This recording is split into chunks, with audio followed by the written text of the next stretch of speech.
Selamat pagi, siang, ataupun malam. Nah, di samping saya sudah ada PDF atau file yang bersumber dari The International Phonetic Association. Nah, ini adalah International Phonetic Alphabetic yang direvisi di tahun 2015 dan ini merupakan versi terbaru. Nah, untuk menjadi seorang linguis atau orang yang akan mentranskripsikan bunyi itu, kita harus paham betul dari uh, simbol-simbol fonetik yang ada di tabel ini. Nah, sini ada beberapa tabel. Nah, ini dimulai dari tabel konsonan. Nah, di paling atas ini adalah tabel konsonan. Cara membacanya adalah misalnya ini di P dan B. Nah, P dan B ini merupakan bilabial pulsif atau bilabial stop. Lalu kemudian ada glotal. Glotal ini bisa seperti yang ada simbol petik satu yang pada kata Jumat. Nah, dalam kata Jumat ini simbolnya adalah simbol glotal.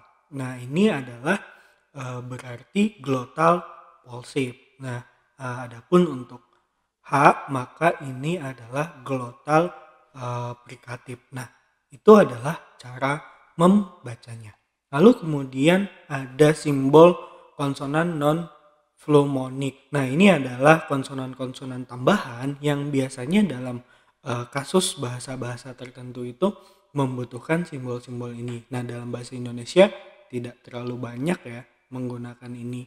Lalu kemudian ada simbol vokal. Nah, simbol vokal itu eh, cara membacanya sama, misalnya ini adalah eh, yang paling kiri itu untuk bukaan dari pita suara dan ini adalah penempatannya. Misalnya font close atau central close mic. Lalu kemudian ada central open untuk A, ini untuk A. Lalu kemudian ada O dan O. Nah, ini back close mind sama back open mind. Nah, ini yang sering ada di bahasa Indonesia. Lalu kemudian ada other symbol. Nah, other symbol ini merupakan simbol-simbol yang biasanya ada dalam beberapa bahasa. Misalnya ini simbol untuk X itu adalah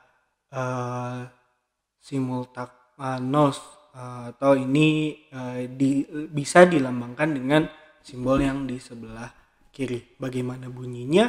Nah, nanti kita pelajari di tab selanjutnya. Lalu kemudian ada simbol diakritik yang dimana untuk membunyikan atau melambangkan bunyi dari suara-suara yang masuk pada simbol utama. Misalnya ini ada konsonan, di sini ada vokal. Nah, ketika ada yang masuk, misalnya ada aspirasi atau masuknya huruf H itu, maka akan disimbolkan dengan H-nya yang di atas. Nah, ini aspirasi.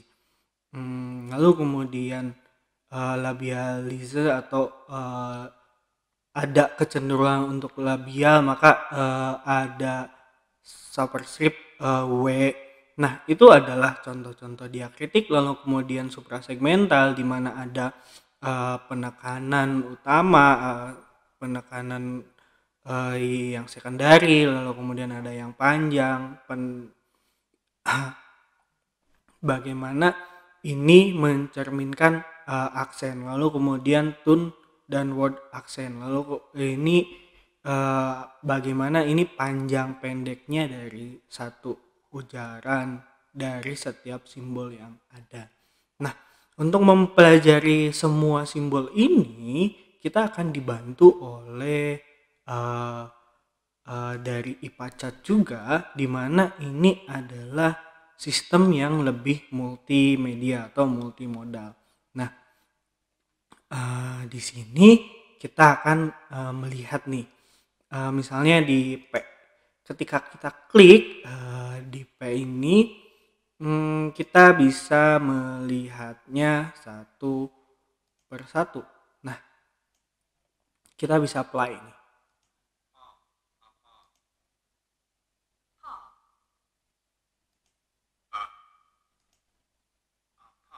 Nah, kita ketika belajar ini harus mendengar sedikit demi sedikit dan harus dengan teliti bagaimana bunyi P itu berbunyi.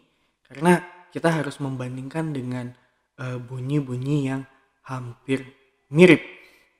Kita misalkan untuk SY ya, atau kalau dalam bahasa Arab ada kata sya. Nah, kita coba di sya. Nah, ini. Nah, kita coba dengarkan. Kita bedakan dengan yang S. Nah, kita harus bisa membedakan dua jenis huruf-huruf seperti itu atau simbol-simbol yang hampir mirip dan pembunyiannya yang hampir mirip. Nah, ini adalah versi yang paling lengkap dibandingkan yang tadi. Jadi kalau di PDF adalah sebagai pegangan atau panduan ketika misalnya meneliti, menerjemahkan. Nah, ini adalah untuk belajar yang sudah berbasis multimedia. Misalnya di vokal nih, kita lihat hurufnya hampir sama semua. Misalnya kita lihat di bunyi A dan bunyi yang untuk A sentral ini agak open dan agak open mind di tengah-tengah ya. A. Jadi sedikit bukaan saja akan mempengaruhi bunyi. Nah, pun nanti bagaimana. Nah, ini bagaimana penggunaan suprasegmental, bagaimana tone dan aksen, bagaimana diakritik, H.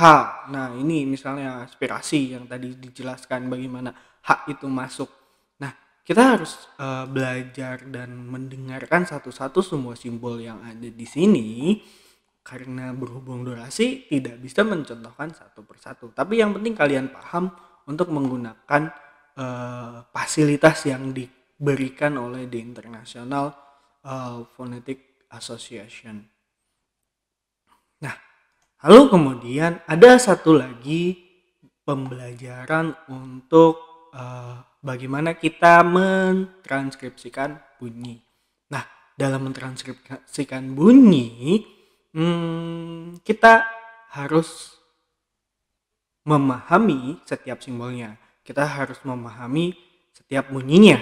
Nah, ketika bunyi dan simbolnya sudah kita pahami, ada satu shortcut atau satu hal yang bisa membantu kita dalam menerjemahkan. Misalnya kita katakanlah menggunakan Microsoft Word atau Google Doc. Nah, kita bisa menggunakan kode-kode yang ada di sini. Misalnya kita lihat untuk simbol glottal. Nah, ini untuk simbol glottal, hex kode dan desimal kodenya itu ada di sini. Jadi ketika nanti kita memasukkan ke dalam Microsoft Word dan aplikasi-aplikasi sejenisnya, kita masuk di simbol dan kita bisa cari berdasarkan kodenya supaya akurat. Nah, misalnya dalam glottal nih, dalam glottal Volsip. Nah, karena glottal Volsip ini sering digunakan di Indonesia dan ini bukan simbol tanda tanya yang ada titiknya, tapi simbol tanda tanya yang tidak ada titiknya. Agar lebih akurat, maka harus menggunakan kode ini agar kita juga tidak susah mencari. Bayangkan ketika kita harus scroll satu-satu, bagaimana di Word atau di beberapa aplikasi lainnya itu harus di scroll dan mencari satu-satu, maka itu akan capek sekali. Nah, bagaimana cara menggunakannya dalam beberapa aplikasi kita lihat dan kita contohkan di video selanjutnya. Nah,